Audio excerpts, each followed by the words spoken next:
하나님 말씀은 여호수아서 24장 29절에서 33절 말씀입니다. 여호수아서 24장 29절에서 마지막 33절 말씀입니다. 교독합니다. 이 일 후에 여호와의 종 눈의 아들 여호수아가 110세에 죽음에 그들이 그를 그의 기업의 경내에 딥낫세라에 장사하였으니 딥낫세라는 에브라임 산지 가스산 북쪽이었더라. 이스라엘이 여호수아가 사는 날 동안과 여호수아 뒤에 생존한 장로들 곧 여호와께서 이스라엘을 위하여 행하신 모든 일을 아는 자들이 사는 날 동안 여호와를 섬겼더라. 이스라엘 자손이 애굽에서 가져온 요셉의 뼈를 세겜에 장사하였으니 이곳은 야곱이 베크시타를 주고 세겜의 아버지 하몰의 자손들에게 산 밭이라. 그것이 요셉 자손의 기업이 되었더라. 아론의 아들 엘라살도 죽음에 그들이 그를 그의 아들 비느하스가 에브라임 산지에서 받은 산에 장사하였더라. 아멘. 오늘은 여호수아의 죽음이라는 제목으로 함께 말씀을 나누겠습니다. 여호수아서를 또 시작하며 또 이제 오늘 드디어 이제 마무리를 하게 되죠.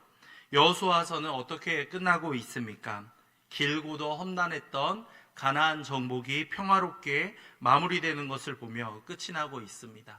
언제나 장수 같고 앞장설 것 같았던 모세 이후의 지도자였던 여호수아 역시도 그 생의 이제 마지막을 맞이하고 있는 것을 우리가 보게 되죠.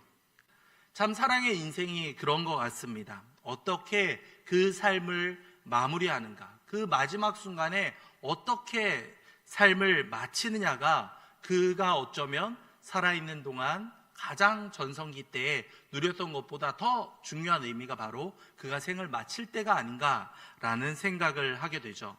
시작이 화려한 사람들이 있습니다. 젊었을 때 너무 크게 성공하고 너무 화려한 빛을 보이다 보니 장년이 되고 또한 생의 막바지로 가다 보면 그 빛이 더 희미해지고 또한 방황하는 모습들을 볼 때도 있습니다. 반면에 어떠합니까? 시작은 때로는 평범해 보이는 인생일지 모릅니다. 그런데 하나님 앞에서 오늘 말씀과 같이 여호수아와 같이 아름답게 끝을 맺는 인생, 이것이 바로 진정한 복된 인생이 아닌가, 우리의 삶을 돌아보는 계기가 되는 것 같습니다. 오늘 말씀에서는 우리가 잘 아는 인물들과 그리고 엘르아살이 등장하죠. 여호수아, 요셉, 그리고 엘르아살이 등장하고 있습니다.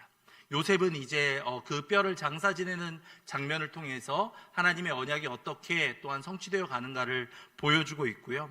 먼저 여호수아를 함께 살펴보고자 합니다. 하나님께 충성된 삶은 그 끝이 아름답게 마무리된다라는 것을 29절에서 31절까지의 말씀으로 알게 됩니다. 먼저 29절 한 번 더 볼까요? 29절입니다. 이 일 후에 여호와의 종 눈의 아들 여호수아가 110세에 죽음에. 아멘. 이 일 후에라는 것은 이제 여호수아가 앞에서 이제 고별 설교를 했었죠. 오직 여호와만을 섬기라, 결단하라, 오직 나와 내 집은 여호와만을 따르겠다라고 결단하는 설교를 하고, 그리고 모든 모였던 이스라엘 백성들이 우리도 순종하겠습니다, 우리도 따르겠습니다, 마지막 순간까지 자신에게 맡겨진 사명을 성실하게 감당하고 끝까지 최선을 다했던 여호수아, 그리고 이 일이 마치고 난 다음에 그에 대한 평가가 이제 이루어지고 있는 겁니다. 여호와의 종 눈의 아들 여호수아가 라고 표현되고 있습니다. 여호수아서를 처음 시작할 때에는 모세의 수종자라고 이렇게 여호수아가 기록되어 있었습니다. 요새를 따른 사람, 요새의 제자, 이런 식의 표현이었겠죠. 수종을 드는 사람. 그런데 그가 마지막에 불린 호칭은 무엇이었습니까? 여호와의 종이었다라고 말씀하고 있죠. 젊은 시절 여호수아는 모세를 따르는 사람이었습니다. 출애굽을 함께 경험합니다. 가나안의 정탐에도 참여했습니다. 모세의 후계자가 됩니다. 그리고 가나안 정복 전쟁을 잘 이끌었습니다. 인생에 있어서 가장 중요한 시기에 얼마나 많은 업적을 이루었는가 모릅니다. 그렇게 따지고 보면 마지막에 최후의 직함은 정복자 여호수아, 이스라엘의 지도자 여호수아, 이렇게 평가되는 것이 마땅해 보이지 않습니까? 그런데 오늘 말씀에서는 뭐라고 여호수아를 표현합니까? 여호와의 종이었다라고 표현하고 있습니다. 수많은 업적이 있을 겁니다. 우리의 인생도 마찬가지겠죠. 무엇을 이루었습니다. 무엇을 행하였습니다. 이러한 발자취를 걸어왔습니다. 업적을 남겼습니다. 다 중요할 것입니다. 그런데 그 무엇과도 비교할 수 없는 가장 마지막에 불릴 최고의 칭찬은 무엇이라는 겁니까? 여호와를 잘 믿고 따랐습니다. 여호와의 종이었습니다 라는 칭찬 아니겠습니까? 세상 사람들은 얼마나 많은 것을 그가 젊은 날에 잘 나갈 때 이루었는가를 이야기합니다. 그가 얼마나 무엇을 행하였고 어떠한 길을 걸어왔는가를 말하겠죠. 하지만 하나님의 기준은 무엇입니까? 하나님께 진정으로 충성했는가? 정말 전심을 다해서 하나님의 길을 걸어왔는가? 이것을 묻는다라는 겁니다. 그러기에 31절에 이렇게 기록하고 있죠. 이스라엘이 여호수아가 사는 날 동안 여호와를 섬겼더라. 자기의 신앙을 지킨 것 훌륭합니다. 그런데 그가 사는 날 동안에 이스라엘 백성들이 하나님을 잘 믿고 따를 수 있도록 그가 이끌었다라는 것을 분명히 기록하고 있는 겁니다. 자신의 신앙을 지킨 것뿐만 아니라 자신의 다음 세대에게까지도 결정적인 영향을 끼쳤던 것이 바로 여호수아였다라고 기록하고 있죠. 진정한 성공은 무엇이겠습니까? 무엇을 남겼는가? 물질적으로 얼마나 성공했는가? 이것을 세상이 말하더라도 우리에게 있어서 가장 큰 유산과 가장 큰 성공이라고 하면 바로 믿음을 남기는 것. 믿음의 그 길을 굳건히 걸어가면서 그 발자취를 우리 다음 세대에게 보여주는 것. 그것이 바로 진정한 하나님이 원하시는 모습이다라고 할 수 있겠습니다. 여러분은 어떻게 이름이 남기 원하십니까? 성공한 사람, 유능했던 사람, 물론 좋습니다. 훌륭했던 사람, 인격적으로 좋았던 사람, 물론 좋죠. 하지만 우리에게 있어서 다른 어떠한 칭찬과 어떠한 업적이 남더라도 충성된 종이었다라는 칭찬과는 비교할 수 없다는 겁니다. 끝까지 믿음을 지키며 끝까지 그 길을 최선을 다해 충성되게 걸어가는 것, 그 말씀이 우리 삶 가운데 계속해서 적용되며 그 삶으로 하나님을 드러낸 모습, 하나님께서는 그것을 원하신다는 겁니다. 마지막 순간, 하나님 앞에서는 그 순간에도 우리가 착하고 충성된 종아 라고 우리를 먼저 부르신다면 얼마나 감격스럽겠습니까? 세상에서는 인정받지 못하고 아유 저 사람 뭔가 아쉽다, 저 사람 이것만 좀 더 했으면 막 할지 모르지만 성도님들, 그것으로 인해서 열등감을 느끼거나 좌절하지 마시기 바랍니다. 하나님이 보시기에 너무나도 잘하고 있다, 너무나도 충성되게 그 신앙의 길을 걸어왔다라고 말씀하신다면 세상 어떤 칭찬과 세상에 어떤 이루었던 그런 놀라운 업적과는 비교할 수 없다는 겁니다. 끝까지 믿음의 사람은 이렇게 끝까지 길을 걸어가는 것을 말해주고 있습니다. 이어지는 32절 말씀을 볼까요? 함께 읽겠습니다. 32절입니다.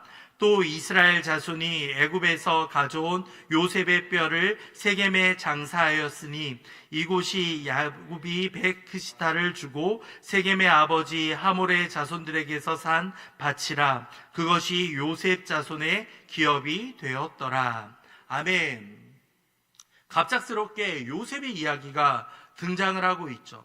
요셉은 죽기 전에 이러한 유언을 남겼습니다. 하나님이 반드시 너희를 돌보시리니 내 뼈를 메고 올라가라 라고 말입니다. 창세기 50장에 기록되었던 유언이었죠. 그 당시 이스라엘 백성들은 애굽에서 잘 살아가고 있었습니다. 그런데 요셉은 애굽이 잘 먹고 잘 살고 있던 그 애굽이 자신의 본향이 아니다라는 것을 분명히 알았습니다.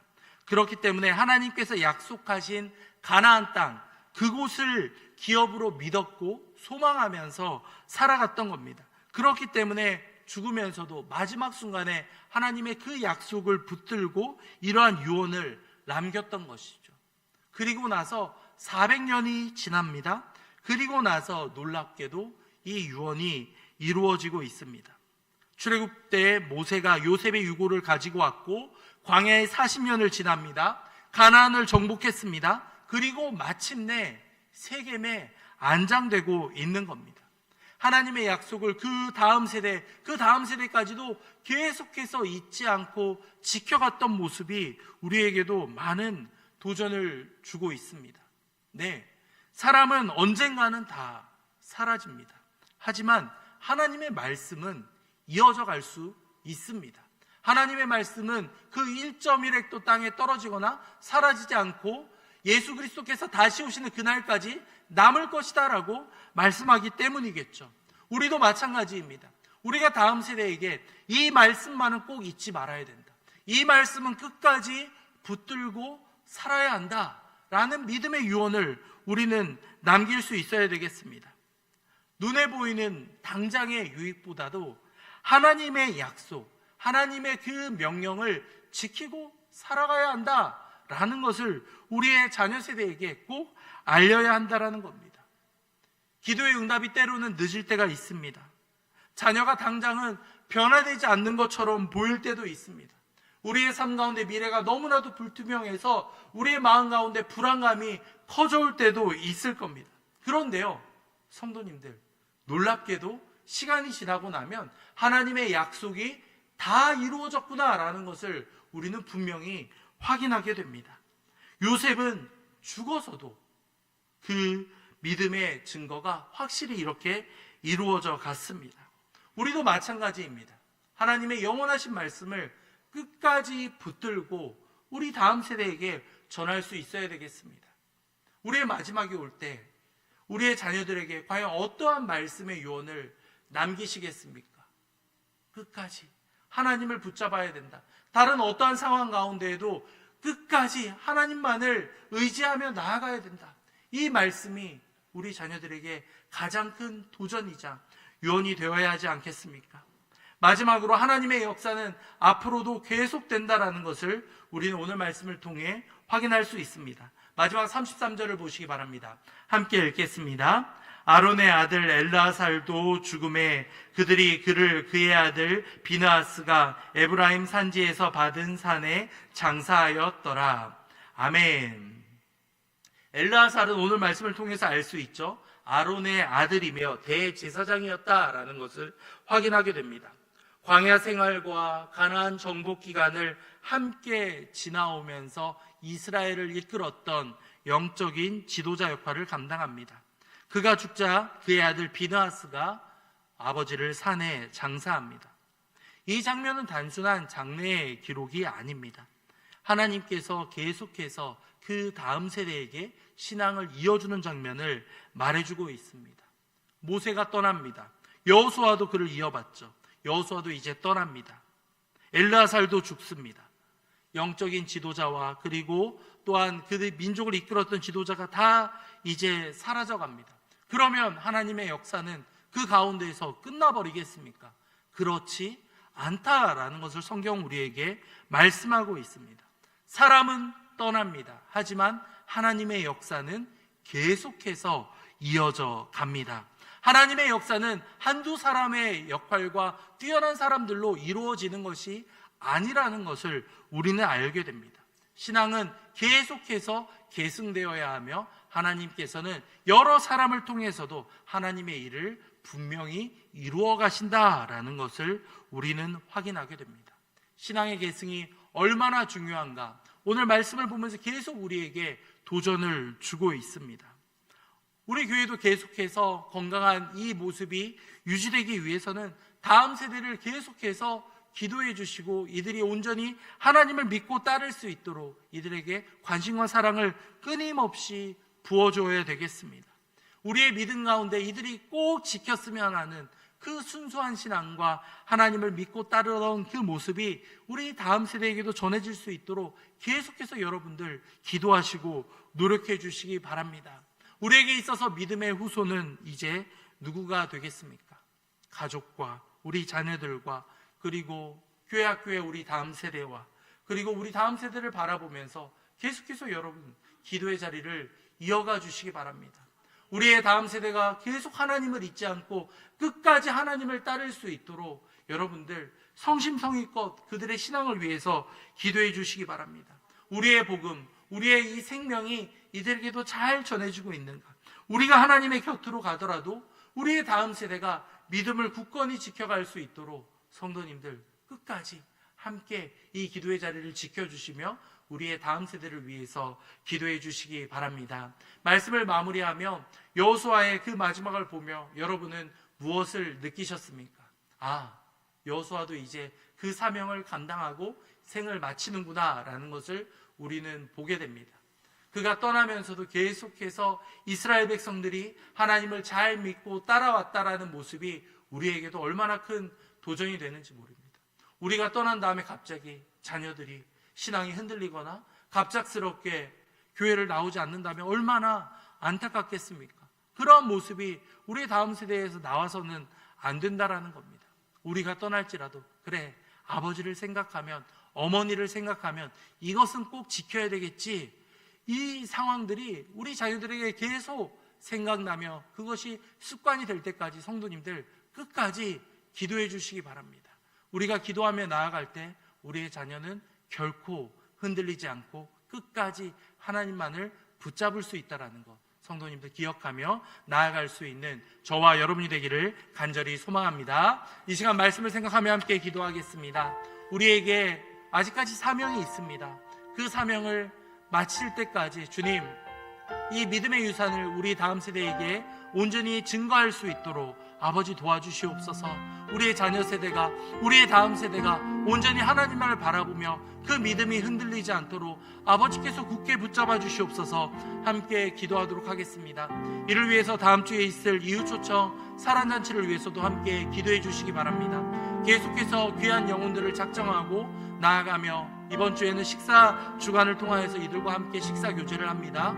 아버지여 이 VIP들의 마음을 움직여 주셔서 다음 주 토요일에 이 자리를 함께 채워갈 수 있도록 우리 또한 이 자리를 함께 채울 수 있도록 아버지 인도해 주시옵소서. 은혜의 말씀이 선포되며 간증이 흘러나올 때 우리도 아멘으로 화답하며 함께 그 놀라운 경험을 우리 자녀 세대와 함께 할 수 있도록 아버지 인도해 주시옵소서. 함께 기도하도록 하겠습니다. 이어서 환우들을 위해서도 함께 기도하도록 하겠습니다. 육신의 연약함과 아픔들로 인해서 고통받는 이들이 있습니다. 아버지 이들에게 회복의 은혜를 부어주사 속히 하나님의 은혜로 말미암아 잘 회복할 수 있도록 아버지 인도해 주시옵소서. 이들의 권사님 최경조 권사님 뿐만 아니라 또한 이현실 집사님과 그리고 모든 기억나는 환우들을 위해서 함께 기도해 주시며 하나님의 은혜가 함께 할 수 있도록 아버지 이끌어 주시옵소서. 우리 환우들을 위해서 함께 기도하도록 하겠습니다. 이어서 담임 목사님을 위해 기도하겠습니다. 우리 목사님 날마다 강건하게 붙잡아 주시며 성령 충만함을 더하여 주사 모든 사역을 능히 감당할 수 있도록 우리 목사님 굳게 붙잡아 주시옵소서. 함께 기도하신 이후에 각자의 기도 제목으로 기도하도록 하겠습니다. 기도하겠습니다. 사랑과 자비가 넘치신 하나님